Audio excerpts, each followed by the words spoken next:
So welcome to Japan.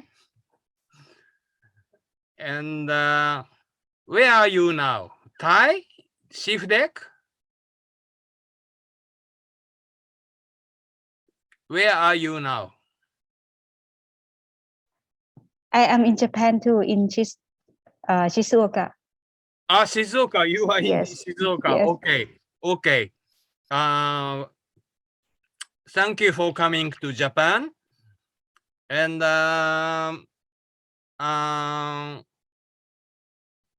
my name is Naohiko WATANUKI. I am a Japanese fisheries consultant. I have worked in the field of small-scale fisheries for 35 years in more than 40 countries. I specialize in fisheries management and fish value chain development. But today, I will talk about the role of women in small-scale fisheries.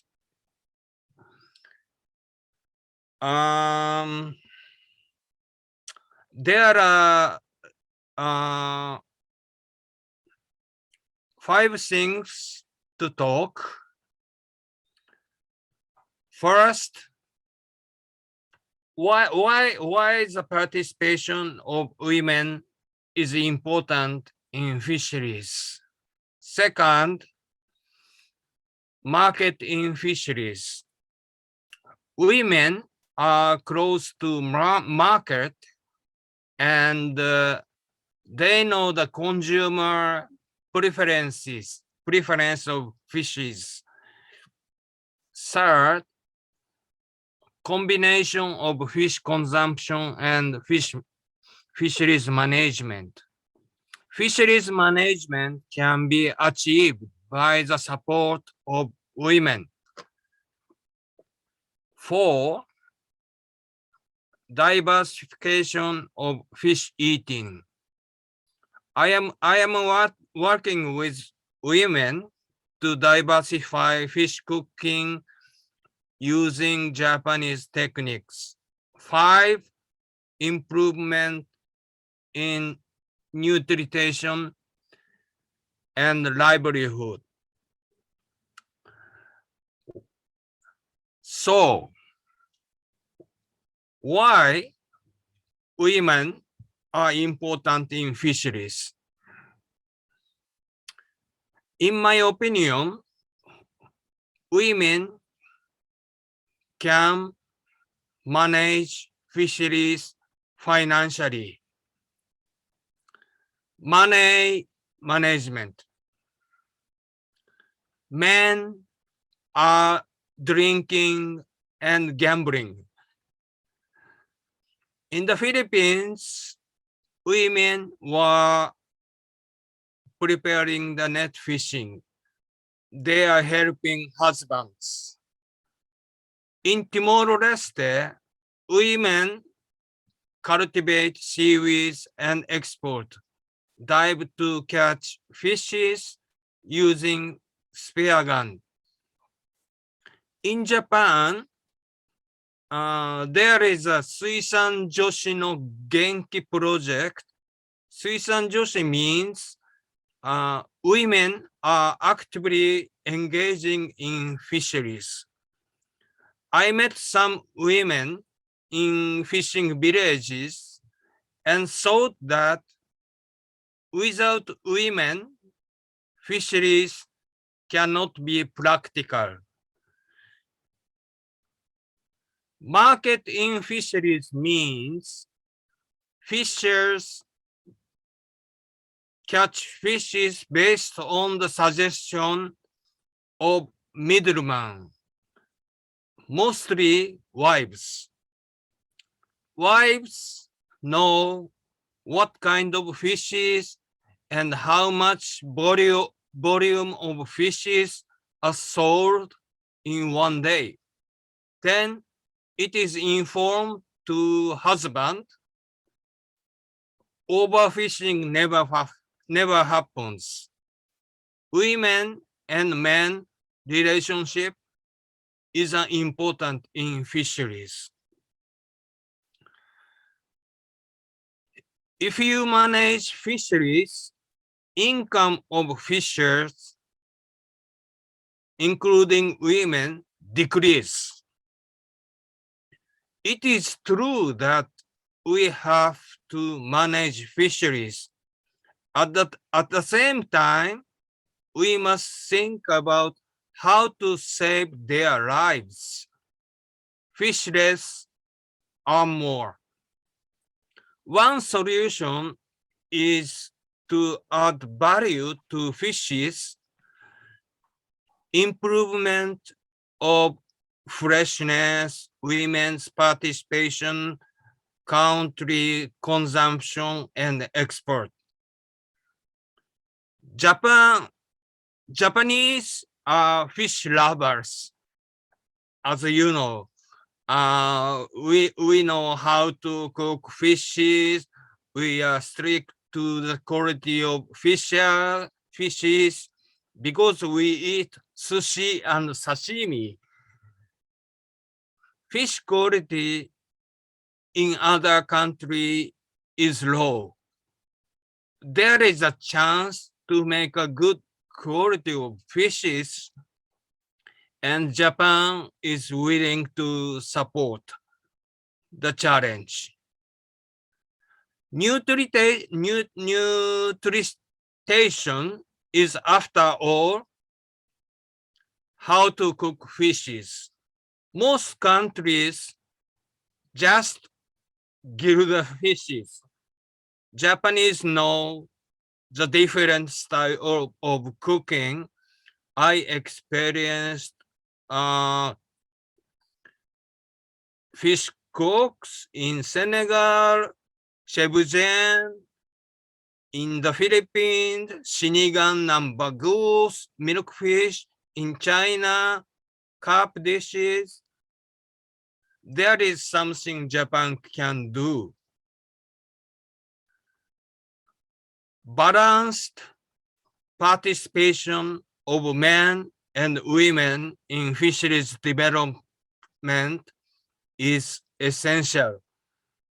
A husband-wife team can create positive changes. Wives,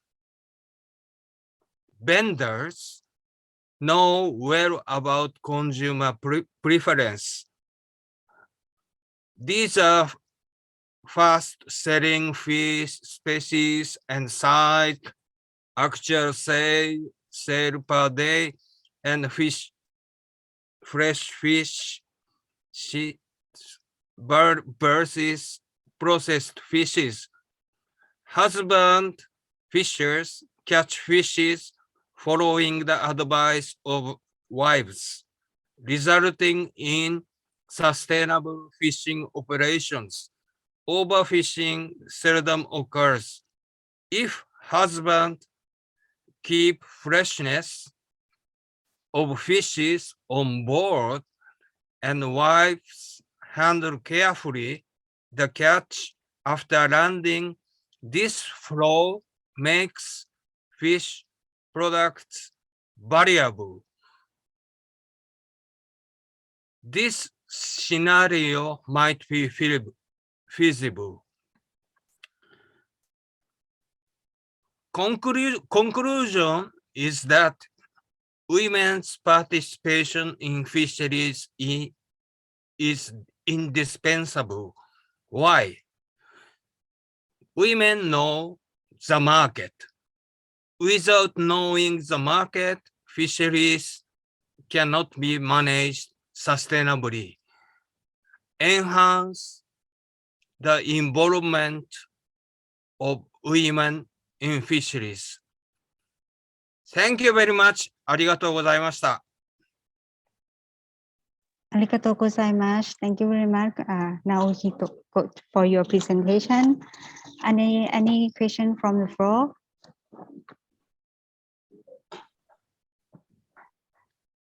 Thank you very much for your emphasize how important of the women in fishery with their indigenous knowledge, like how they know well on cooking and they know well on the marketing. This is a specialty of the women.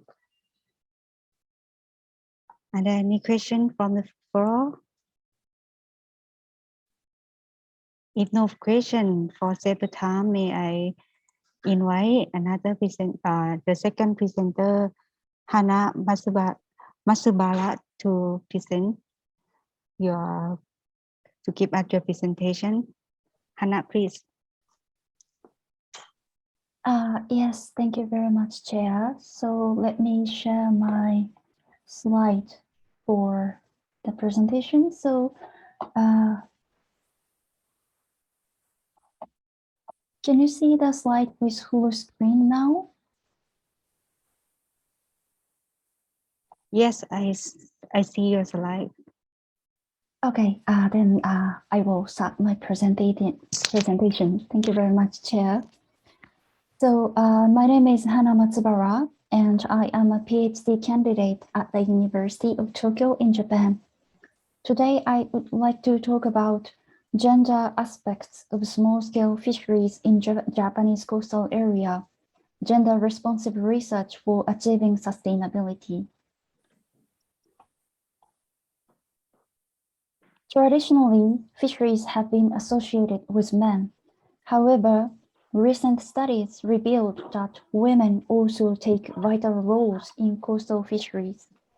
Gender-differentiated resource use are reported in many areas. For example, in some areas, men tend to do capture fisheries on the sea, and women participate to fishing, gleaning in intertidal zones, and take part in financing, processing, or marketing on land. Gender-differentiated adaptive capacity is also reported in recent studies, which means sometimes women can be more vulnerable for extreme or unexpected events such as climate change or COVID-19 pandemic. It happens because of the gender gap on access to education, information, assets, and external organizations. Therefore, gender-responsive policies and researches are needed for achieving sustainability in small-scale fisheries or coastal fisheries. Well, how about the situation in Japan? Gender labor can be seen also in Japanese coastal fisheries, and there are many good practices by women's group of the Fisheries Cooperative Association.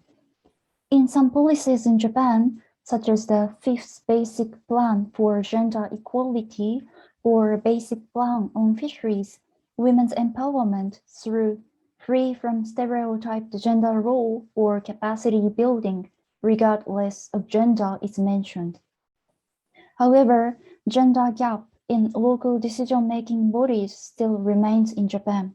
For example, female members of the FCAs are only 5.74% of the total, and female board members are only 0.42% of the total. So this presentation aims to review previous studies on Japanese coastal fisheries with gender lens and identify research gaps for achieving sustainability in Japanese coastal fisheries. This review will be a basis of my PhD study, so your comments is highly appreciated, especially on researches or studies should be included in this review and or any research gap missed out in this presentation. So let's start. And this is an overview of the previous studies on Japanese coastal fisheries with gender lens. This review is constructed based on 2 review articles by Natsuko Miki in 2008 and 2010, with adding some new papers and aspects, especially after 2010. So let's see them one by one in chronological order. Since 1960s, Some anthropological studies have been done on women in fisheries in Japan. AMA has been one of the most popular research targets in Japan, especially for anthropologists. AMA indicates free divers in Japan, and it does not necessarily mean female divers, but female AMA is much popular than male AMA. In those previous studies, AMA is described as breadwinners of the communities, and unique culture of the communities with AMA are studied. There are also some studies about women as traders. Those seafood trades are originated from a barter system with inland communities, and systems and networks for this trade are so diverse depending on the area.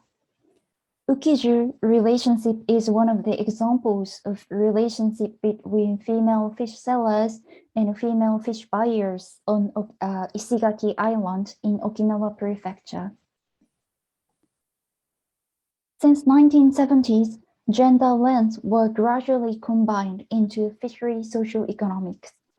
Iwasaki raised importance of women's labor in Japanese coastal fisheries, and she has sorted women's labor into 3 typologies, which include direct participation, such as onboard activities, indirect participation, such as financing, processing, and marketing, and non-related contribution to support a household. In 1985, Kase reported that women dominated almost 50% of aquaculture farmers and shell or seaweed gleaners, and he explained this with the flexibility in working time for these activities. Recording in progress.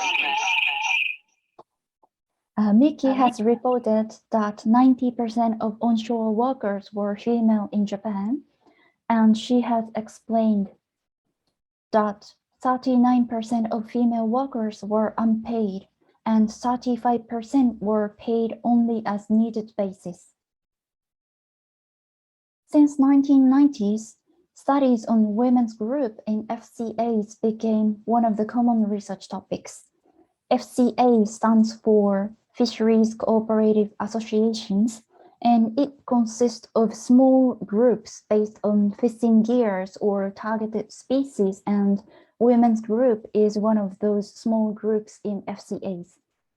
Women's group in FCAs have been established since 1950s, and now we have 545 groups with 26,301 members in Japan.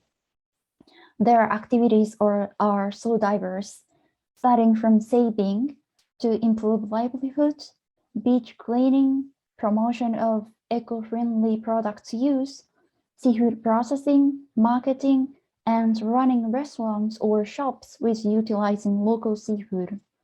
In some areas, those activities are transforming from voluntary activities to entrepreneurial activities. Those activities provide diverse contributions, such as adding value on underutilized seafood, passing on traditional seafood cuisine, provide income source, and improving well-being, not only for women, but also for other stakeholders, such as elderly persons or youth participating in these activities. In 2000, researchers started to focus on women's contribution for maintaining local communities. In Japan, aging and marginalization of fishing communities are serious problems, and some women's groups are trying to tackle this issue. Sanmi Sea Mothers in Yamaguchi Prefecture provides food delivery service to elders who live alone in the community to visit them and check them if things are going well with them. And women's group in some areas have established facilities for elderly persons. So these are part of previous studies on Japanese coastal fisheries with gender lens. As I touched during the introduction part, in other countries, studies on gender difference of coastal resource use impact of policies or adaptive capacities are implemented. Some studies focus also on ecological aspects of gender-differentiated resource use based on the different targeted species from different seascapes of women and men.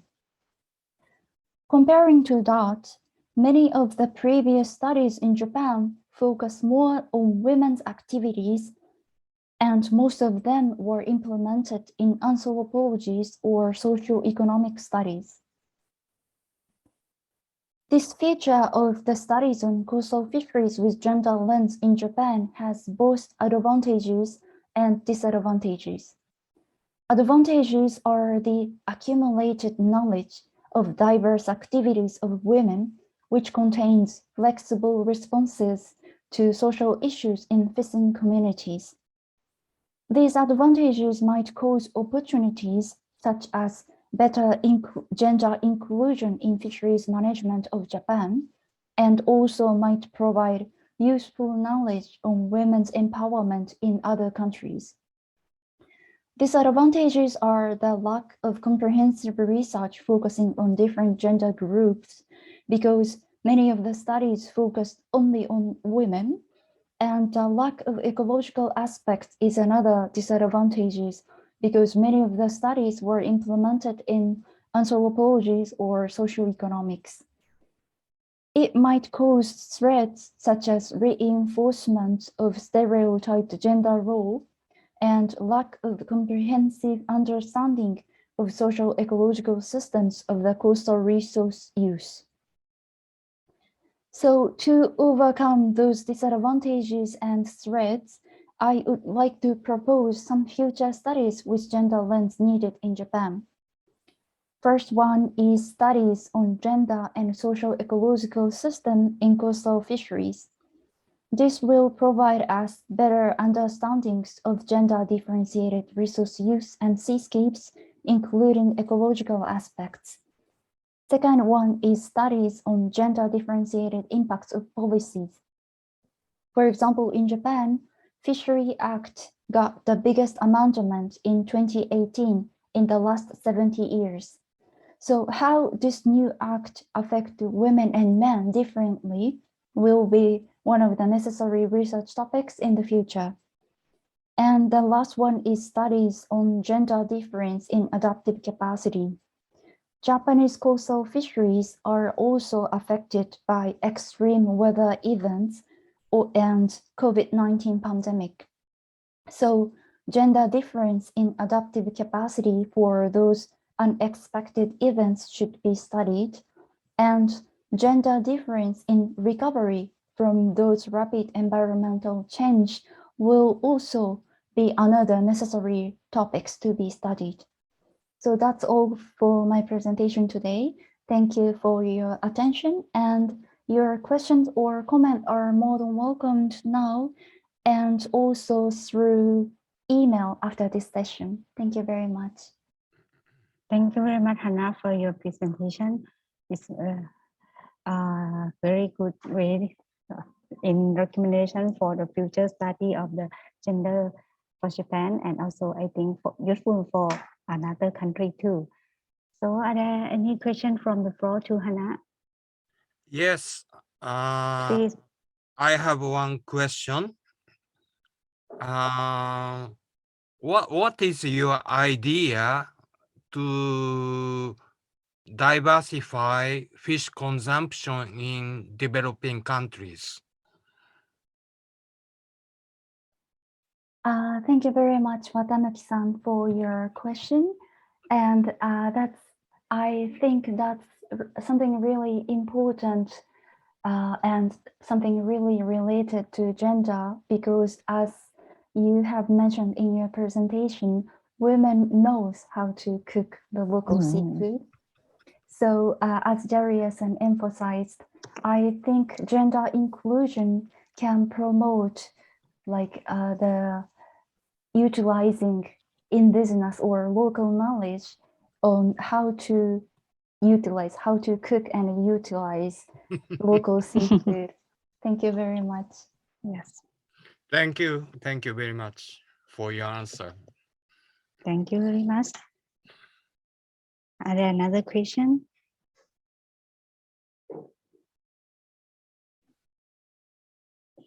If no more question, so we still remain for the 3 presenter. So may I proceed to the next one? As Anna said, if you have more question to her, you can email her directly. For next, may I invite Ryoichi Kato to present your study or your project. Please, Kato-san. Hi. Can you see my screens? Yes, I can see your screen very clear. Okay. Then, then let me begin my presentation. My name is Ryoichi Kato, and I belong to the graduate school of oceanography in Tokai University in Japan. And my presentation title is The Last Dharma First Diver, Tengusa Fishery Regeneration Story in Inatori Fishing Community in Japan. So firstly, I introduce the background of this research, last dharma. Tengusa fishery in Inatori was one of the traditional fisheries in the earth. And Tengusa fisheries by AMA divers had been continued since 1785. And 1957, there were 181 AMA divers. But in 1964, the number decreased to 94 AMA divers. Then in 2016, the last AMA passed away, and currently there is no successors. So that we needed to regenerate Tengusa fisheries. Here is the graph shows that the Tengusa fisheries in Japan during the 1956 to 2006. In 1956 to 1967, the amount was quite increasing very surprisingly, and it hits the over 20,000 tons. Then after that, it started to decline in numbers, and the last, it's 2006, was less than 5,000 tons. This is a picture that's how the AMA diver catch their fishes or their catch. So the purpose of this research is analyze the vulnerability of AMA Tengusa fisheries, which I call it as V1. Then analyze the viability of AMA Tengusa fisheries, I call it as a V2. Then find the factors for moving from V1 to V2. I use the IADAPT framework. I'm going to explain in the next slide. Here is the methodology of IADAPT. IADAPT is the assessment based on descriptions and responses and appraisal for typology. It's made by Human Dimensions Working Group by Integrated Marine Chemistry and Ecosystem Research, which is IMBR.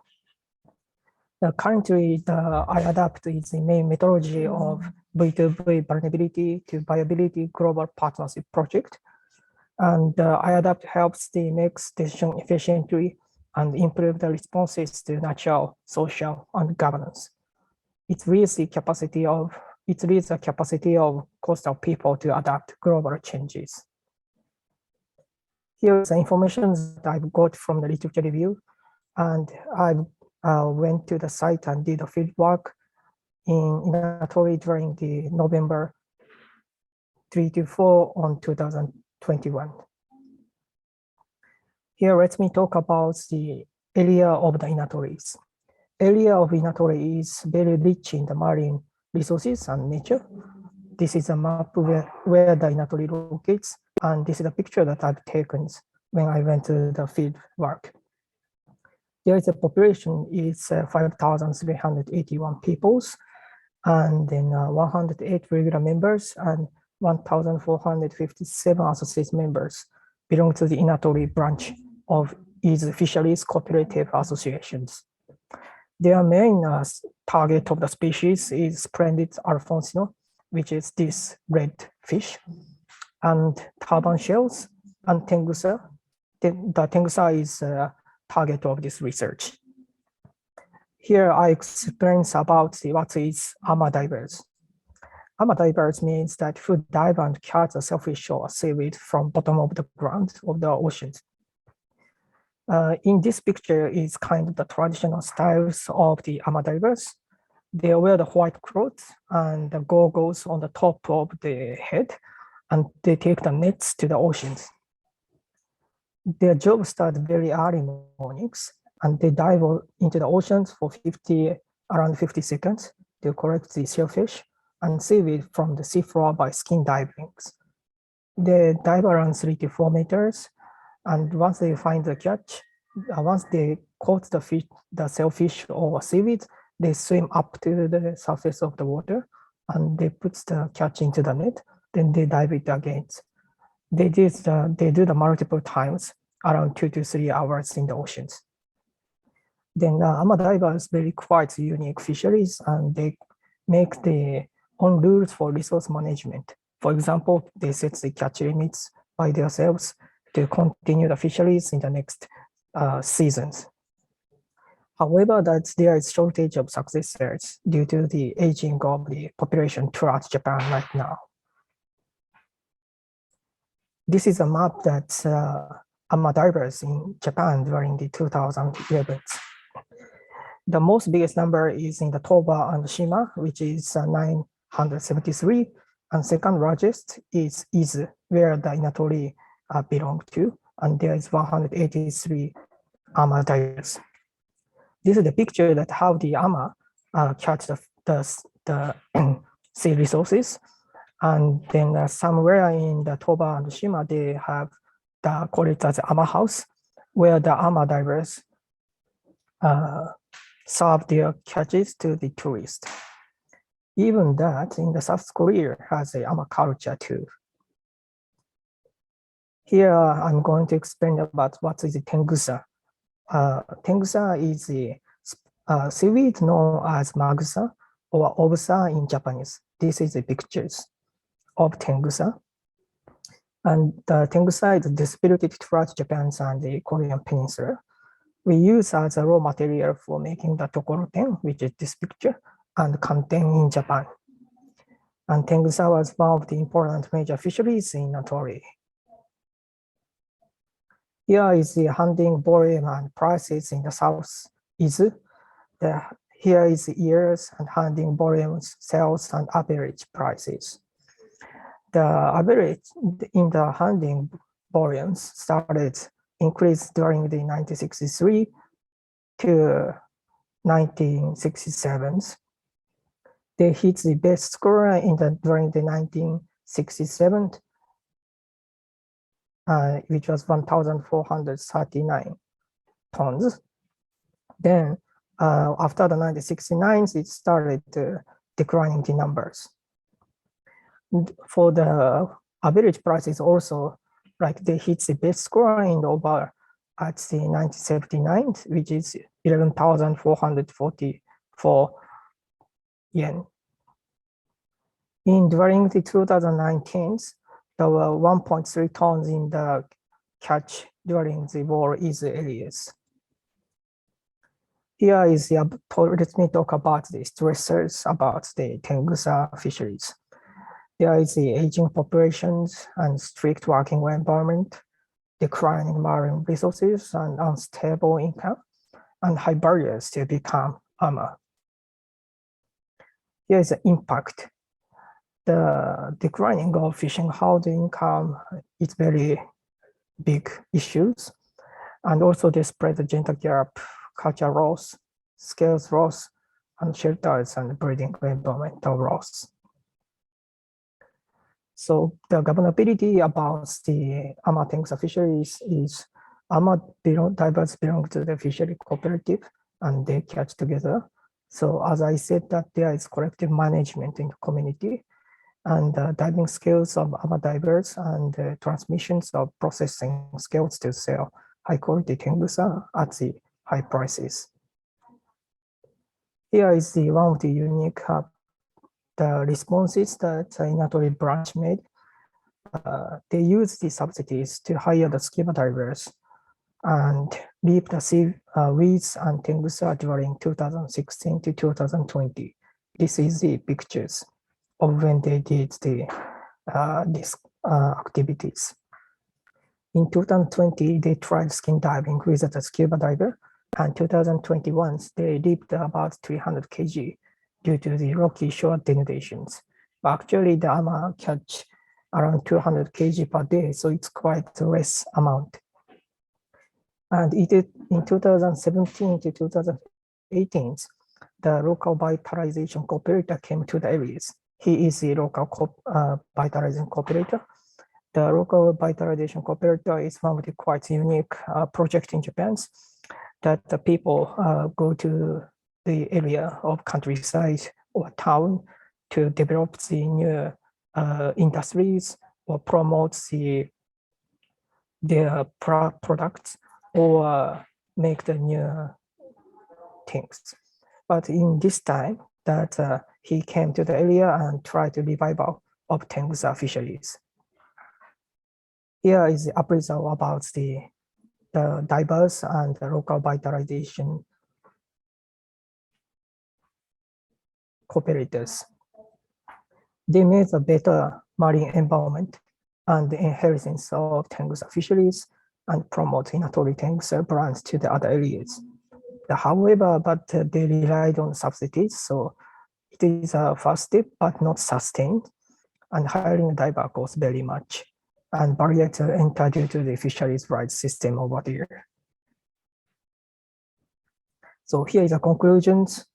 So the vulnerability of Tengusa V1s is a working environment, require higher scales and declining marine resources. Then the viability of Tengusa V2 is rethink and respect gender again, capacity buildings, and increase community vitality. The moving from V1 vulnerability to viability V1 to V2 is we needed to shorten the fishing rights system for regular members who can operate and fish alone, and transfer of the scales and support for livelihood when someone wants to become as an AMA. Here is acknowledgement, and thank you for Inatori Cooperative Associations led by Mr. Kuashi Suzuki. And this research was supported by grants in the Vulnerability to Viability Global Partnership. Thank you for listening. Here is the end. Thank you very much, Kato-san, for your presentation. And very nice that we can know about the AMA fishery that show that women now can do the fit with the needed technology, because in some place that they think that women cannot do some kind of technology. So it's nice for you to show how women are also is the fisher. It can be the main fisher. It means they can conduct the fishing. Are there any questions from the floor to Kato-san?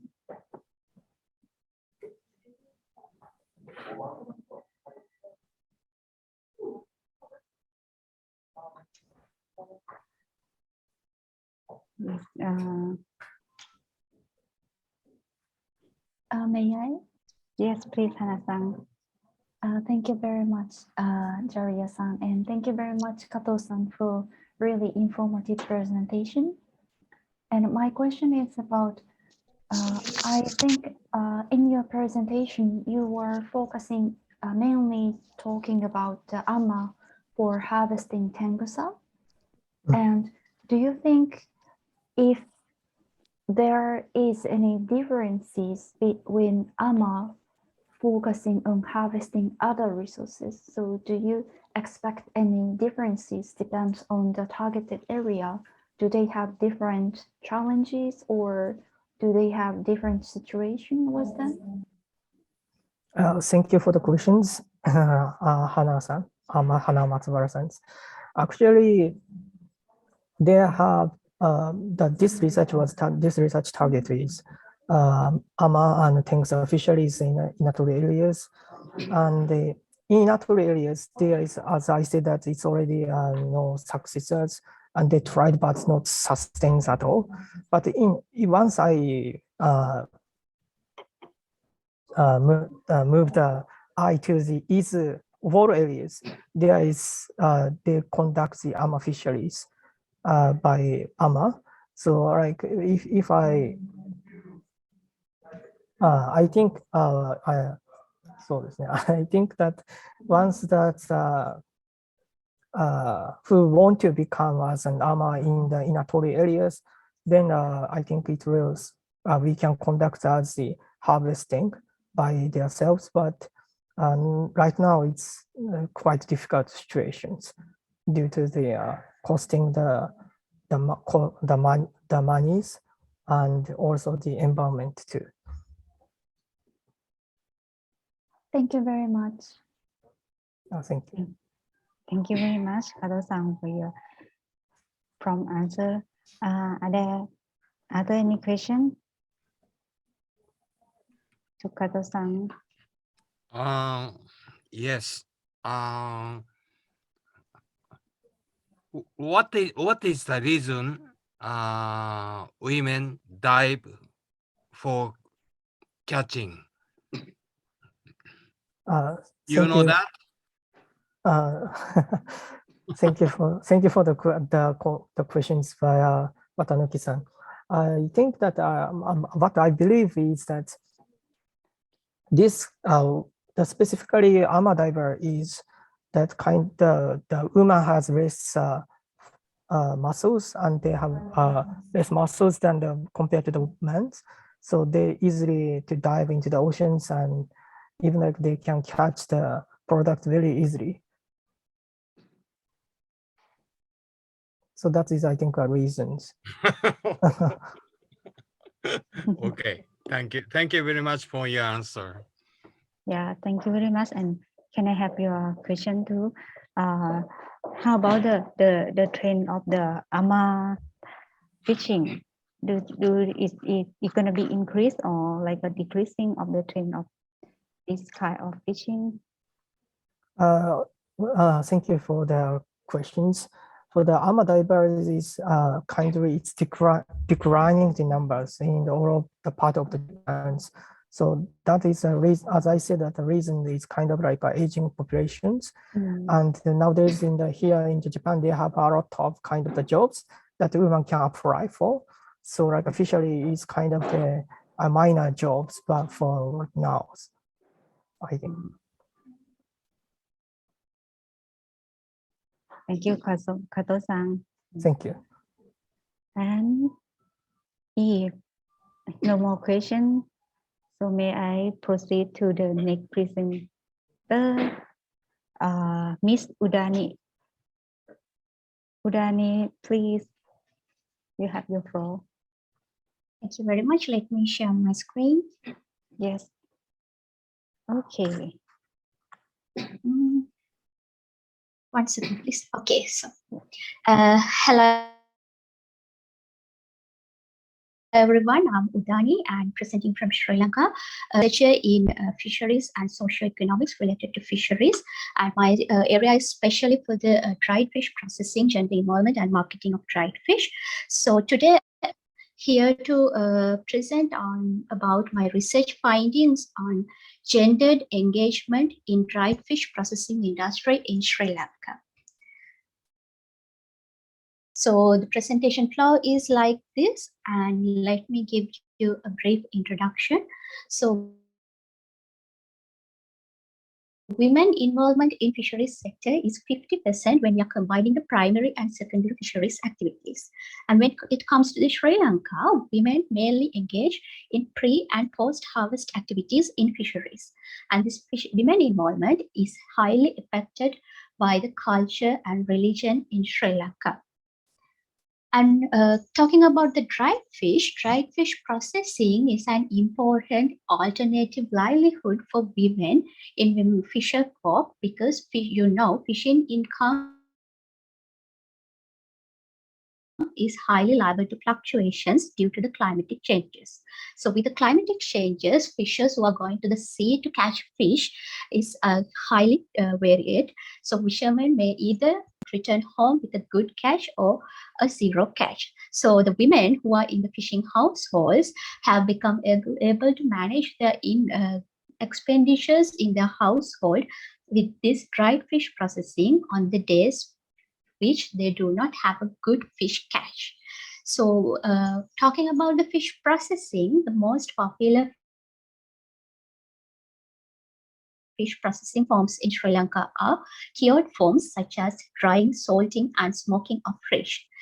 In Sri Lanka, therefore, this dried fish processing, traditional sun-drying techniques are still used by the dried fish processors. So as my research is focused on gender role, let me give you a brief introduction about the gender equity and equality. So this picture shows you what is equity and equality. So gender equality is equality between men and women, entails that both men and women are free to develop their personal abilities and make choices without limitations, without considering the limitations set by the stereotypes, rigid gender roles, and prejudices. And when it comes to gender equity means fairness treatment of both men and women according to their respective needs. So with that, the research problem is, although women are engaged in dried fish processing in Sri Lanka, there are several problems have been identified regarding to dried fish processing. So those are poor access to information and technology, lack of knowledge and skills, and lack of information dissemination and market access issues. So with these problems, we have found out that it is very important to identify and value the gender role in dried fish processing. So therefore, this study is focused on identifying the extent of women engagement in fish processing and marketing, and to discover gender equity and equality conditions in dried fish processing and marketing in southern coastal region of Sri Lanka. So with that, our research was conducted in the southern coastal region of Sri Lanka. So our target population is women dried fish processors in southern coastal region in Sri Lanka. Accordingly, the areas called Dondra and Kottagoda fisheries areas were selected, which are located in southern coastal region, as our data collection area. So the sample was 30 women dried fish processors were interviewed in both Dondra and Kottagoda area using simple random sampling technique. And the data were collected, mainly the secondary data was collected through the already published documents such as research articles, annual reports, and websites. And the primary data were collected using focused group discussion with women dried fish processors and questionnaire surveys and key informant discussions. So the data were analyzed using descriptive and inferential statistical tools using Microsoft Excel and SPSS softwares. So let's move to the results and discussion of the study. So first, I would like to give you a brief idea about the status of dried fish processing in southern coastal region. So this is the socio-demographic information of our sample. So majority of the women will belong to the age categories of 30 to 40 and 50 to 60, and majority of them are married women. And the educational level, majority of them have studied up to ordinary level examination. That means they have completed their secondary level school. And the average experience for these women dried fish processors were 8 to 10 years in the industry. So when we are asking about the reasons for engaging in fish processing as an employment, so the majority of women mentioned that they are engaging in this dried fish processing as a supplementary income earning method for their household, and 16 of them have mentioned that that is the main family income of their household. And these are the types of products they produce. So they produce both dried fish and Maldives fish. So Maldives fish is the similar what you call smoked fish. So majority of the women in Dondra are producing both dried fish and Maldives fish, while of all the women in Kottagoda area are producing Maldives fish. So they're selling their final products through different methods. So the main method was they sell their products to the wholesale buyers who are visiting to their yards to purchase fish. So they have very limited opportunities to go outside from their yard and sell their products. So most of them have a job to sell their products to the buyers who are visiting to their yards. But here you can see, even though 24 women have managed to transport their products to the outside market, that means from outside of the southern coastal region. So this is support given by dried fish processing as a livelihood for these women dried fish processors. So 34% of them have mentioned that this livelihood has helped them to build up emergency funds, and 32% of them have mentioned that this income helped them to meet their additional expenses such as their social life, their leisure time activities, etc. So let's move to the extent of women engagement in fish processing and marketing.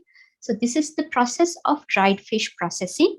So here you can observe that apart from the steps of purchasing of fish and cleaning and cutting of fish, in all the other steps of dried fish making, female are doing the major involvement in dried fish processing. And in case of considering the average time the female and male are spending to complete this each and every step, you can find out that there's no drastical difference between female and male, drastical difference in the time spent by female and male. So here I would like to mention you that this purchasing of fish is dominated by male, because in southern coastal region, usually women do not go to the harbor to purchase fish in southern coastal region. So they practice it as it was adopted by the culture. So it was affected by their culture. So as a cultural practice, women usually do not go to the harbor to purchase fresh fish. So therefore, male partners who are living in these fishing households are going to purchase fish to the harbor. So this is the process of processing Maldives fish. So here also you can observe that apart from purchasing of fishing and putting the excess fish into ice, all the other steps are dominated by the female party, and there's no drastic difference between the average time spent by female and male to complete these steps. And considering the gender equity and equality level of dried fish processing industry in southern coastal region of Sri Lanka, we ran a Wilcoxon sign rank test. So the respondents were given some Likert scale questions. So they were asked about whether they are taking very high, equal, low, or very low opportunities comparing to men in case of making decisions regarding this dried fish industry and accessing to the markets, accessing to training and technologies, etc. So here you can find out that female take low opportunities only in transporting their products and building up linkages with outside market and bargaining for fresh fish price. So this is mainly because women have adopted buyers who are visiting their own yards. So therefore they have very limited opportunities to build up market linkages with the outside market. And the other thing is for the bargaining power of fresh fish, as I mentioned, usually women do not go to the harbor to purchase fresh fish. So therefore they have very limited opportunity for bargaining for the fresh fish price. So other than that, making decisions and setting the selling prices and building up with the market linkages with the buyers who are coming to the yard, women are taking higher opportunities than the men. And here also, women, you can observe that women are taking higher opportunities regarding organizing, accessing to trainings, and getting the support from the officials and support from the community organizations. So with that, the gender equity level can be observed with this graph. There you can observe that gender equity have been established in the southern coastal region because majority of the women have either strongly agreed that they have become strong enough to make household decisions as their husbands, and they are feeling empowered and socially recognized, and they have felt that their capacity has been maximally utilized. So with that, this study concludes that women play the major role in 70.4% and 66.7% of the process of dried fish making and mollusc fish making respectively. And fish processing has helped these fisher women to build up emergency funds and build up funds for their additional expenses. And even though majority of women are selling their products to the wholesale buyers who are visiting through their yards, 24 women of the sample have become able to find out outside market opportunities. So that means women are seeking outside market opportunities in this dried fish industry. So that's all about my presentation regarding gender role in southern coastal region of Sri Lanka. Thank you very much for your kind attention, and your questions are highly welcome. Thank you very much. Thank you very much, Dani, for your presentation. And let's see the whole process of the dry feed. Actually, when we talk about the women in feed processing, we just talk about in feed processing, but you more show us for the deep detail about the feed processing, especially in the dry feed. Yeah, we can see that how important of the women in this one. And are there any questions from the floor to Udani? Okay. Okay. So since we don't have another presenter, Miss or Mr. Fazeeha Azmi MOHAMED IBRAHIM for our session. So it seems at first I do afraid about the time because we are getting late for the starting, and then now we are remaining the time a lot for our discussion on the adjusting gender range. Can I have the question to our speaker? Because in this time I see that we have the balance researcher for the gender, men and female, and male and female, and also we have the senior researcher with us and new researcher with us. So I just would like to know that what is your inspiration to study or to thinking about gender lens in your research? One question, okay? Yes, please. Why Sri Lankan people do not eat fresh fish? And are you exporting fish? What kind of fish are you exporting? That's my question. The first one is Sri Lankan people do consume fresh fish. So their main animal protein source is marine fish. And apart from that, the most popular form of processed fish they are consuming is dried fish. So the main portion of protein is coming from fresh fish. And other than that, they are consuming dried fish as a processed fish. And in case of exporting fish, Sri Lanka export mainly tuna fish species and also lobsters, chang, crabs, etc. In case of dried fish, we are not in a situation of exporting dried fish because in Sri Lankan demand, the local production of dried fish is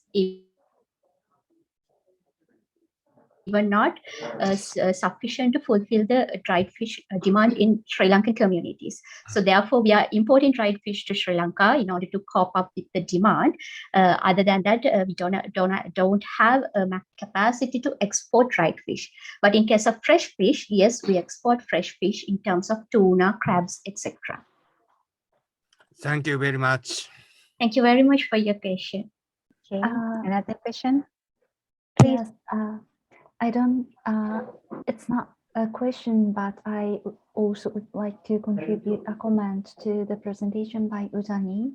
So first, thank you very much for very informative presentation. I've learned a lot from your presentation. And So my much. favorite point was when we discuss about gender issue, we sometimes raise a lot of challenges and issues, but your presentation was really encouraging because your presentation has shown that women engaged in the dried fish processing are really empowered in the local context. And I would like to hear a bit more about how men think that situation. So women's and how women's empowerment in that targeted area can provide a benefit to men in that area. So do you have any information about that? Yes, thank you very much for your question. In case of these women dried fish processors, most of their husbands are fishermen who are going to the deep sea and catch fish. So therefore, they are getting a higher support from their husbands because if they have any excess catch in their shipping vessels when they are going to catch fish, so they always give them to the women in households in order to process dried fish. And also, as I mentioned you, with the climatic changes, this fish harvest and income that they can gain from fishing have become fluctuating. So with that, this dried fish processing, they're carried out by the women in fisher households, and their empowerment with this dried fish processing business have become a strength to their family income. So therefore, men always getting that financial help from the women who are doing this dried fish processing in order to cope up with this climatic changes and their fish harvest. So always the male support is given for the women in this target area. Thank you very much for the clarification. And I remember that also during the plenary session in the morning, we were talking about the benefits for both for women and men. So this story shared by Udani from Sri Lanka is really good example, good successful example for that question. Okay, thank you. Thank you very much. Thank you very much, Hana. And are there another question or you need more clarification from Udani? I just don't want to close this session early, but it's a very good discussion to see the gender paper from you all, and that's like we in this session we can see that in all perspective from Hana-san about the gender lens in the research, and we can see the detail of fish women and from the Kato-san and fish women in fish processing from Udani, and also we know that how women important in fishery from Watanuki-san. So thank you very much for your kind contribution in this session, and I'm sorry for inconvenience in internet connecting at first, and also now we are how to say that it might be people may join internet in this session, but maybe they difficult to connect, and I sorry for I late open the room for you. So would you like to have any discussion among us for the gender study or for the gender range to the right now we just have only 7 of us in here, so I think we can have if you would like to have a time to discuss, to share another view of the gender, we can do among us now, or if you think that we are enough and you are tired all the whole day, so we can stop here and we can wait for another session at 7:45. I guess it will be highly appreciated, and it will be a big help for us to hear a little bit about the situation in Thailand or in other countries in Southeast Asia. Jariya, maybe could you? Yeah, thank you. Thank you very much. So, as I actually the gender issue in Southeast Asia is how to say it? It's quite same for each country. In Thailand, in Myanmar, in Laos, in Cambodia, but in the context is quite different in the context of the community. For me, when I talk to the people in the community, gender issue is like become from the among the women themselves, because in gender we know that that we doesn't talk about the men and women only, and also we talking about the class of people in the community. So for me, I think yes, women have the accept in some area in Thailand, women have accept to be the leader, but when we look at the background of that leader women, they are come from the leader family. Like I study in the Rayong province, the women become the fisher leader group, and the fisher is accept her to be the leader, but because she is the daughter of the last leader of the fisher group, that's why she can be the leader, and even she doesn't work for the fishery, but they accept her as the fishery leader group.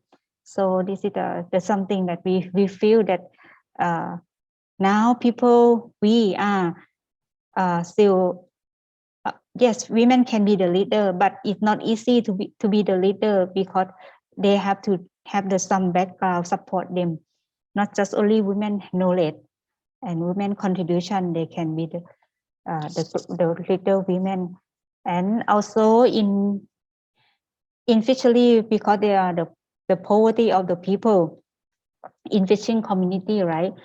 And in I can say in Thailand case, when we talking about the gender equality, they will say that the gender is become the unequal for the men, because men will work and they will leave all money for the women to spend. Yeah, and then some women they can spend the money which very good. That family that have no the debt, but some women they spend money, but how to say that some women make the debt for the family, but also because they are not income generator, that they cannot tell husband or anyone about how they spend the money, and sometimes they're not enough money, they will borrow from the private sector or anything. This is a lot of case in Thailand. That's why the poverty alleviation is difficult in the fishing community in Thailand. This is I can share from my study when I go to the field, when I go to the fishing community in Thailand. Because mostly when we are so asking about the financial support, the micro credit or borrowing money from private. Mostly the one who said the borrowing money from private is women. This one is like there's something like we observe or we discuss. That's but we did not write in the report or in the paper to see that this is like a hidden agenda or hidden problem in the fishing community. And this is one is how to say difficult to reduce the poverty in the fishing community. I can say here because we are just only 4 or 5 of us who are interesting gender, and we are like know that how important of the gender lens to develop our social to become everyone is equal, not just equal as everything like equal in the opportunity. But for me, I think that's not equal in opportunity for the local community.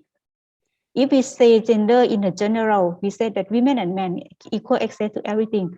But in the community, I think no, not still not equal available. Thank you very much for sharing. I guess the story really relate to the idea of intersectionality, which Ms. Madhu provided in her presentation in the morning session. So gendered experience has the how can I say complicated or the complex relationship with other social issues. Thank you. Yes, very complex. Are there anyone to share anything more?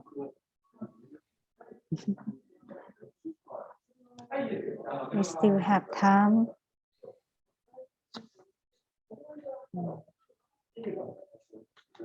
So if no more sharing or no more question to each other, I think we can end our session now, and you can have a rest.